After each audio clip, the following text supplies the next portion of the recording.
tantas cosas que añadir que es complicado. Dos cosas muy breves. Vamos a ver, el Ximo Puig, yo creo que su posicionamiento siempre es muy inteligente. O sea, siempre hemos pensado que es un gran chaquetero, pero es un gran superviviente de la política española. Yo creo que ha sabido ir moviéndose justo en el momento adecuado para no llegar a caer nunca en el precipicio. Lo cual a mí, desde el punto de vista político, me parece un gran acierto.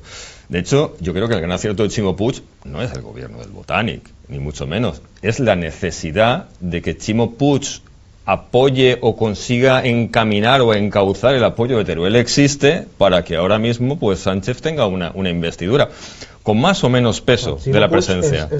¿Manda sobre Teruel existe? No manda sobre Teruel existe, pero vamos a ver, Tomás Guitarte, aparte de ser un ex chunta aragonesista que ha estado apoyando gobiernos socialistas desde hace ya 30 años, que tiene toda su carrera profesional en la Comunidad Valenciana, en la que pues, ostensiblemente últimamente estas semanas se han rescatado algunas noticias pues que hablan de su vinculación, digamos, con la administración pública valenciana, pues obviamente esa línea de contacto existía y es una línea de contacto importante desde el punto de vista político. Aquí no estamos hablando de que haya una mano negra que maneje, no se trata de esto, no es jugar a esto. Sintonía, pero sí que hay pues ese papel en un momento de mullidor, en un momento dado, pues sí que lo ha sabido gestionar muy bien Ximo Puig. Que en la vida es importante.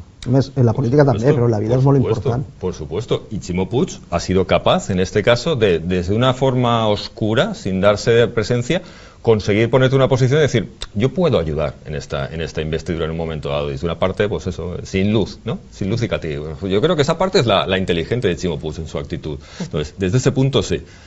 Luego lo que dice Ximo, pues honestamente a mí, que tengamos más o menos ministros valencianos no va a afectar realmente a lo que pueda pasar en Comunidad Valenciana. Aquí lo que va a pasar, y es lo mismo que comentamos, es si hay un presupuesto y unos presupuestos, pero no nos olvidemos que igual que Torra lleva desde 2017 manteniendo los mismos presupuestos sin sacar unos nuevos, aquí va a pasar lo mismo con este gobierno nacional.